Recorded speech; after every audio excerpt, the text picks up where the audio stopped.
Enfim, fora isso, né? Fora isso. Assim, não foi um jogo ruim do São Paulo, não. O São Paulo não jogou ali pro gasto e tal. Poderia ter feito mais gols, até merecia. Só que o São Paulo falhou em alguns momentos ali. Eu acho que ontem teve um lance que foi o seguinte. A gente tem que considerar que o São Paulo teve que jogar com uma zaga que o posicionamento dela não é o normal. O Sabino, para jogar pela esquerda, teve que jogar o Alan Franco pra direita. Que foi o que aconteceu no Rio contra o Flamengo. E foi mal a defesa naquele jogo do Flamengo. No jogo de ontem, eles não foram mal, mas tiveram algumas comidas de bola ali por conta de posicionamento. E aí a gente teve... Depois a gente vai falar aqui do caso da lesão do Wendel também, que desmonta um pouco as ações ofensivas pelo lado esquerdo também. Então isso prejudicou um pouco. Aí depois o time engrenou, fez o gol, aí deu uma animada, fez o segundo gol depois... E aí parecia que ia liquidar o jogo. Aí foi aos 40 minutos, né? O gol. Não, ali na... Só se pagar, porra. Não, esconde. Só se pagar. Se pagar, a gente mostra. Pode pagar. Ninguém sabe o que tem aqui. Não, eu acho que foi muito isso, assim. Foi uma desatenção ali que aconteceu por um momento. Não, o Senna pegou eu com o amendoim na boca, o Chacon enchendo a garrafa. Tem que tá ligado, tá vendo? Ó. Meu Deus, o reflexo não vai em dia. Eu fui bem. Vai bem. Tomou metade do banho da garrafa aí, mas tá bom. Por isso que eu acho que foi assim um... Fala, Chacon. Não, que eu zoei ele que derramou metade da garrafa nele. Porque ele escondeu assim. Foi de fato ali uma desatenção que aconteceu em certo momento. Sim. Mas assim, o Senna, quando sai o gol do Atlético, obviamente... Eu, por exemplo, todo mundo fica frustrado, né? Porque 2-0 é uma vantagem melhor e nem é tudo isso também, um 2-0 no mata-mata que você vai jogar num estádio que... beleza, o Atlético tá numa fase ruim no Brasileiro e tal. Cara, a Copa é completamente diferente. Há 2 meses o São Paulo não ganhava de ninguém no Brasileiro e tava invicto na Libertadores. Então é completamente diferente, é outro cenário, é o jogo da vida dos caras, a torcida vai tentar de tudo. Então, mesmo 2-0 já era um placar pra ir lá e jogar sério. Quando sai o gol do Atlético, piora ainda mais, é óbvio. Dito isso, você pega os confrontos das oitavas, tirando o Botafogo, ninguém tem uma vantagem maior que o São Paulo.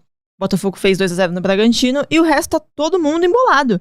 Ninguém tem uma super vantagem. Tanto os grandes jogos, como Flamengo e Atlético e Corinthians e Palmeiras, quanto os jogos menores, que aí é jogando contra a CRB, contra a Retrô. Todo mundo tem uma vantagem pequena. Então, assim, começa a avançar nas Copas, é isso.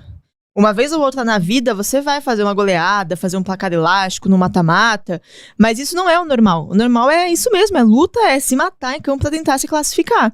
E eu acho que é importante a gente pegar esse contexto da competição, que todo mundo vai ter que lutar muito no jogo de volta, todos os times. E, cara, você tem essa opção mesmo de olhar, e eu vejo muita gente olhando o copo mais vazio, né? Que é falando, poxa, o São Paulo poderia ter feito um jogo melhor, o São Paulo tem que jogar melhor, foi um jogo ruim, não foi um jogo bom. Cara, hoje, quando o São Paulo vai entrar em campo, eu tenho... Não é certeza, mas eu sinto esperança que o São Paulo pode ganhar. Qualquer jogo que o São Paulo jogar hoje. Competitivo, né? Contra qualquer adversário. Um mês atrás a gente não tinha a menor... Então hoje a gente tem que reconhecer a evolução clara, porque há 2 meses a gente olhava o São Paulo entrar em campo e não dava nem gosto de ver. Era completamente perdido, não tinha nada. Então, assim, eu acho que a gente tem que olhar o copo cheio, cara. Hoje o São Paulo entra em campo na volta, fora de casa, contra o Atlético Paranaense, e a gente sabe que pode perder, pode ganhar, pode empatar, mas pode ganhar. Tem plenas condições de ganhar.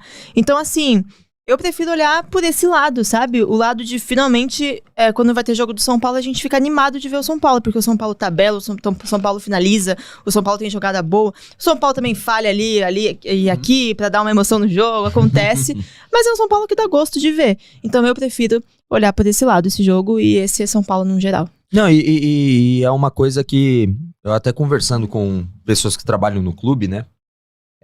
E que, obviamente, quando um profissional tá no clube, então, por exemplo, no caso era o Zubeldia, obviamente tá todo mundo jogando junto, tá todo mundo tentando andar pra frente. Então o Zubeldia você pode gostar ou não. Por exemplo, eu e a Pri, a gente fica de brincadeira, mas a gente não é amigo, eu não gosto muito da Pri. Na real, não... Do nada, já presenciei. Vai fazer piada. O Chacon assim, é um amigo muito leal. Isso é verdade. Ele nunca me abandona. Isso é verdade. Já o inverso. Mas vamos... isso é verdade. Ela abandona mesmo. Uhum. Agora, Vamos imaginar assim, pô, imagina que tem alguém que você não goste no arquibancada. Tipo o Senna, Senna. você... Tá bom. Unanimidade, vai. Eu tinha falado de você porque você é minha amiga, você não ia ficar bravo, mas... Com RH. Tá bom. Não, vamos falar a verdade. Senna, que a gente não gosta. Tá. Mas a gente tá junto nisso daqui, então a gente tem que, pô, Aguentar. ele, entendeu? Não é fácil. Tem que lutar junto pra manter a audiência, pra Tem manter a grupos- galera aqui. Tem grupos paralelos no WhatsApp pra falar mal. É, exatamente. É isso. Aí... Quando liga a câmera, a gente se ama. É isso, a gente tem que estar com um sorriso no rosto, vamos pra cima e tudo mais, vamos entregar. Saiu aqui, desligou a câmera, cada um pro seu lado, vai embora rápido, entendeu? Até pra não pegar o mesmo elevador, que o clima é um saco, tal. Não. Mas agora falando sério, no São Paulo eu conversei com algumas pessoas que Não trabalham era no sério dia a dia do antes? clube.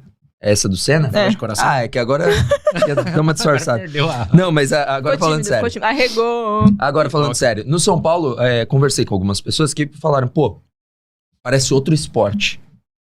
Parece outro mundo. O que era antes da pausa e depois da pausa. Em questão do dia a dia, repertório de treinamento. Falam que o Crespo é o segundo melhor dessa gestão Casares em repertório de treinamento.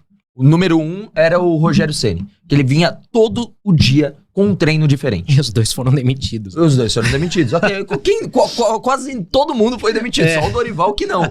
E se ele fica e não conquista os resultados em 2024, ele é demitido também. Uhum. Não tem muito critério nisso, não. Rodava Mas junto. é isso. Mas assim, ou seja, em questão de repertório, em questão de treinamento e tudo mais, conteúdo é outro mundo. Segundo pessoas do próprio clube, não sou eu. Eu também. Próximas, foi isso. ontem, né? Fontes próximas. Mas. Ele tá inventando.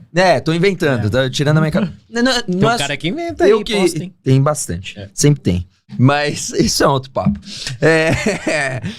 Mas, assim, da visão de jogo, eu acho que isso tá muito claro.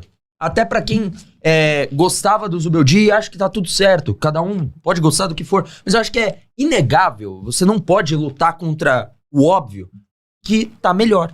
Tá melhor. Tá obviamente melhor. Dentro de campo, fora de campo, que eu digo assim, a parte tática, treinamento, parece estar bem melhor também.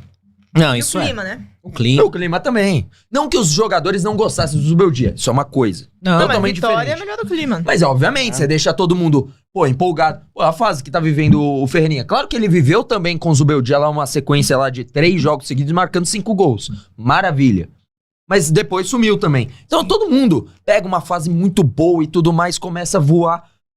Faz parte, cara. É inevitável que o bom momento coletivo impulsione individualidades também. Mas isso ontem durante o jogo, a gente tava, acho que no pós-jogo, não, durante o jogo, eu lembro que eu comentei, acho que depois do segundo gol, eu falei, cara, quanto tempo que a gente não viu o torcedor São Paulino satisfeito, ou, não vou dizer feliz, porque a gente não foi campeão de nada, mas assim, satisfeito, porque você pega o ambiente de São Paulo e Vasco, 12 de junho, ou antes mesmo, naquela derrota pro Mirassol, cara, ninguém Era tava um velório. afim. Velório. Total, ninguém tava afim mais de ir no Morumbi.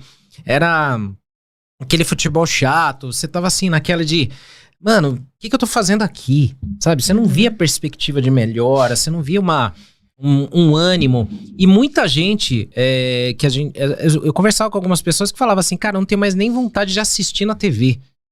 Porque eu sei que pode até ganhar, mas vai ser um jogo chato de ver. Então assim, muita gente largou a mão, né? Uhum. E agora você pega, ontem no segundo gol, o Morumbi tava, sabe, naquela festa assim. Eu falei, cara, quanto tempo que a gente não vê um momento desse, né? Acho que desde a Copa do Brasil, que a gente não via, que a gente ganhou, né? A Supercopa também teve, né? Na Supercopa, mas é que foi fora ali, mas aquele período a gente teve o Paulista, que também não tava ainda embalando, né? Mas assim, a gente não via o torcedor São Paulino, pelo menos assim, satisfeito de falar, porra, tá legal de ver o time jogar. Sabe, triangulações, passes, né? Até se a gente parar pra pensar, né? Eu tava pensando aqui rapidamente em momentos felizes depois da Copa do Brasil e Supercopa. Mano, olha que tudo sujo, gente. Desculpa. Não, Era um primata, não consegue se comportar em... Aliás, temos dicas daqui a pouco sobre isso aí, pra não acontecer isso que aconteceu com o Chacon. Que primata? Ou isso que eu tô fazendo aqui, que é falar de boca cheia aqui com amendoim. Ó. Obrigado. Do chão? Não. Esse cabelo aqui é normal? Tá em cima do salgado? Tem um cabelo Regra mesmo. dos 5 segundos. Aí, deixa eu pensar o que eu tava falando. Lembrei. A gente já trabalhando pra casa. Zoou o comentário dela. Mano. Caraca. É difícil hoje. Desculpa, Pri. Não, tá tudo bem, gente. Amo vocês. Aí, ó, eu tô pensando aqui rapidamente momentos felizes. Sim. Nossa, que zoom na minha cara assim de repente. É, Nossa. tá vendo? Ó, a produção trabalhando com Zoom. Vamos encerrar a live? Acho que hoje a gente não vai conseguir fazer, mano. Ah, beleza, mano. Você... Tá, vamos lá. E aí, eu acho que a gente pode pegar o jogo contra... os jogos de Libertadores do ano passado, né? Nacional e Botafogo até a cobrança de pênaltis, né? E até os jogos da Libertadores desse ano. Foram bons jogos fora e tal. Bons jogos não, resultados legais. Mas se você parar pra pensar nesse sentido que você tá falando, nenhum desses jogos foi um negócio que você falou, eita, vai dar pra brigar por título, hein? Tá jogando muito. Né? Tipo, eram jogos... Assim, você pega até mesmo os jogos da Libertadores desse ano, que o São Paulo foi muito bem na pontuação, né? A segunda melhor campanha. Nenhum jogo foi empolgante. Absolutamente nenhum. Inclusive, o do Botafogo do ano passado eu coloco como melhor, o primeiro tempo, né? Como melhor do que esses jogos desse ano que o São Paulo venceu. Então, acho que é isso também, né? Você se identificar ali, você entender como é que o resultado é construído. Ah, você tá... 10 jogos invicto, né? O Crespo, no caso, tá a 5.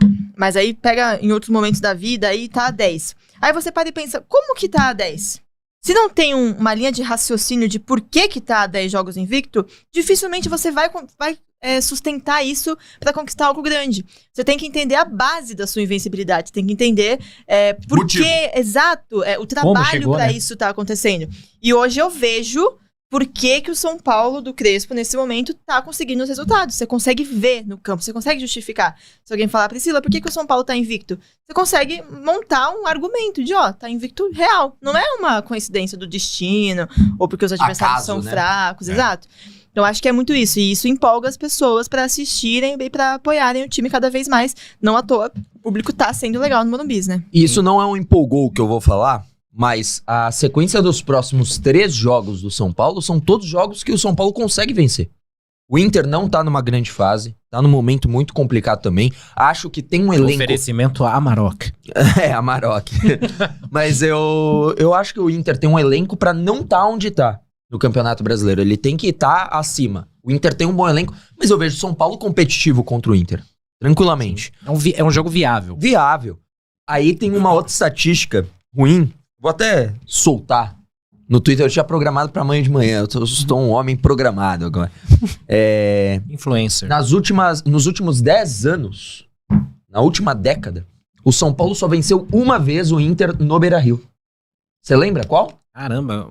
Com o Inter no Beira-Rio, cara, eu não lembro realmente. 10 anos. Nos últimos 10 anos, na última década.